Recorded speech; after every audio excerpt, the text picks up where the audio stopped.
Hello and welcome to Gendering Geopolitics, my short series where I have quick 10-minute conversations with women who are doing amazing work around the world. My name is Emily Prey, and I'm a senior analyst at the New Lines Institute in Washington, D.C. Today, I'm speaking with Esther Dingemans, the founding director of the Mukwege Foundation and the executive director of the Global Survivors Fund, about Russia's invasion of Ukraine. Thank you so much for joining me, Esther. Thank you very much, Emily, for having me. So you understand better than most the gendered impacts of war with your work. Can you explain what women have gone through in Ukraine, in Russian-occupied areas, especially in 2015, and how they experience war and conflict at the hands of Russian-backed forces? Yes, absolutely. Well, as you know, Emily, women in war suffer a great deal, and much more actually than we usually hear about. So thank you, first of all, for drawing attention to that.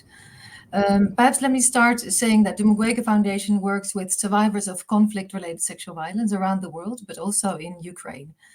And I should say that I would have really liked or preferred that one of the survivors of conflict-related sexual violence in Ukraine could have spoken here today for themselves. Because among the survivors, there are great human rights defenders. But the situation, unfortunately, that they find themselves in right now doesn't allow that at all. It's way too dangerous.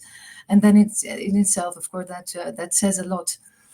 But yes, when it comes to the conflict, which started 2014, yes, sexual violence was really committed at quite a big scale in the occupied territories by separatists supported by Russian forces, and particularly in the unlawful detention centers. And perhaps I can give you a little bit of a picture of what that looked like. So sexual violence was used in those centers, a lot to force confessions during interrogations, but also to get ransoms. The different types of sexual violence that were used, well, it ranges from forced nudity to assault to rape to gang rape, also sexualized torture. And like I said, often used during interrogations. But what also happened was that the detainees were threatened that their family members would also be raped. So you can imagine this situation, what an immense trauma, profound trauma really this has caused. And with that, I want to say that is not a coincidence, that's deliberate. Because when sexual violence is used as a weapon of war, as it was in the detention centers, it's more than just a technique to get information or to force confessions. It is really also about causing deliberate harm, and not just to that individual, but also to her, or sometimes his as well, because of course it also involves men, their family members, and broadly speaking, I think to install fear in the entire community. And in the case of Ukraine, really it was about breaking the resistance.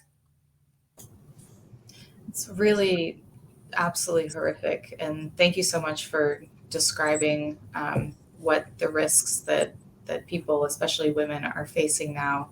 And so, what are some of the risks now in 2022 that Ukrainian women, the LGBTQ community, and people like human rights activists, what risks are they facing today? Well, the risks are many, and they're real. I think the fact that this type of violence was used in 2014 and beyond, that in itself is a warning sign. So it may happen again. It's actually very likely that it will happen again. And with the scale of the current invasion, I think, the scope of sexual violence might actually be much larger than what we saw in 2014 and beyond. It's really possible that women's bodies will be used as a battlefield, but that indeed also includes other persons of LGBTI and minority groups and human rights defenders. What is more, Emily, I think important to mention is that the survivors that have already, well, the women and the men that have, but especially the women that have faced sexual violence at the onset of the conflict in Ukraine, some of them have been really quite outspoken. So they've publicly denounced the perpetrators. They've been raising awareness in the communities with the government.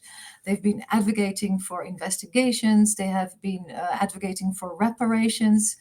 And they've been quite public and visible. And the Mukwege Foundation and the Global Survivors Fund as well, they support them in this cause. And what we see now currently is that they are at imminent risk of reprisal. And that's not only for victim activists, but that's, I think, for human rights defenders more generally. So, what should the US and NATO allies be doing to prevent conflict related sexual violence? And why should this be a priority for them? Good question. Well, it's challenging.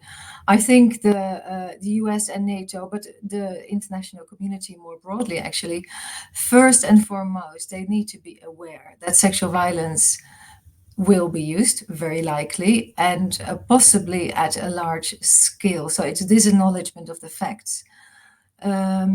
And then I think whenever possible in negotiations, in diplomatic relations, specific reference also needs to be made to the use of sexual violence in this way.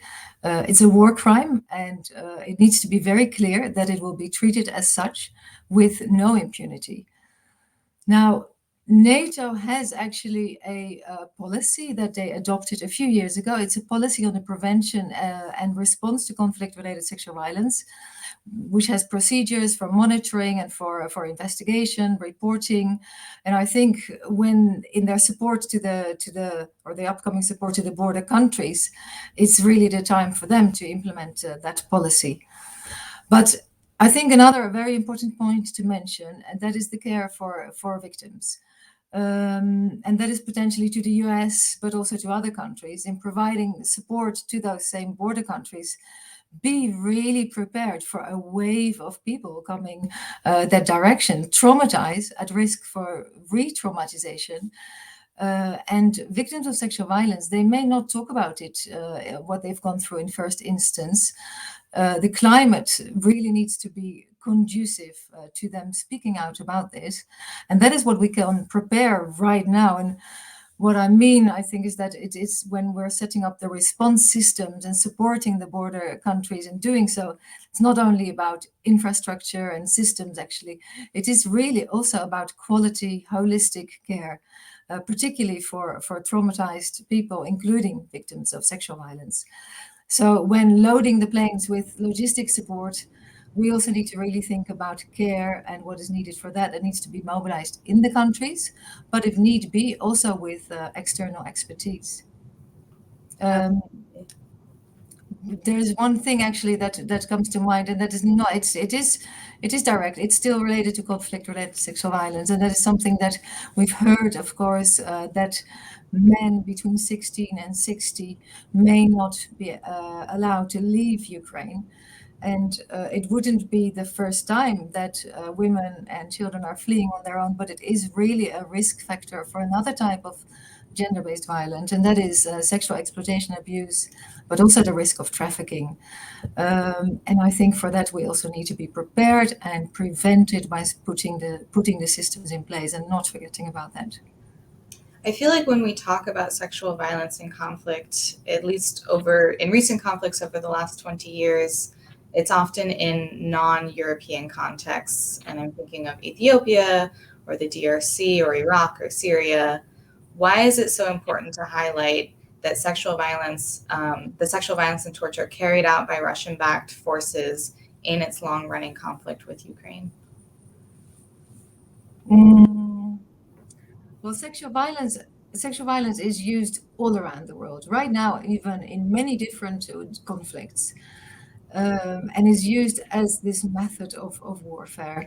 And I think what we see is that the patterns are the same, the consequences are the same impunity as well. And in fact, in Europe, we don't really have a much better track record in preventing and responding to this type of violence. If we just go back a little bit further into the recent history and we look at former Yugoslavia, Kosovo, Bosnia and Herzegovina, sexual violence was used on a massive scale For example, in the infamous so-called rape camps in Bosnia and Herzegovina. But what is important, I think, in learning our lessons, is that this type of violence was hardly talked about in the aftermath of the war in former Yugoslavia.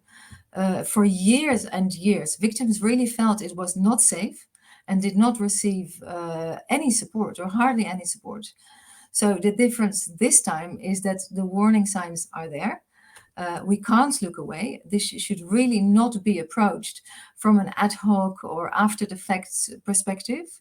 We need to be on the ball, really, to prevent, to stop, to support survivors, investigate, and to punish. And perhaps the last comment I would like to make here is that in doing that successfully this time, we need to learn from those contexts. And what is really paramount in this is that we listen to survivors, not just to the stories, not to just to their the horrific experiences that they have, but especially seriously considering their viewpoints in what needs to happen to do all of this, to prevent and to respond appropriately. Esther, I want to thank you so much for your time and thank you for coming on Gendering Geopolitics to talk about this important issue of sexual violence in conflict, especially relating to Russia's invasion of Ukraine. Many thanks, Emily, for this opportunity.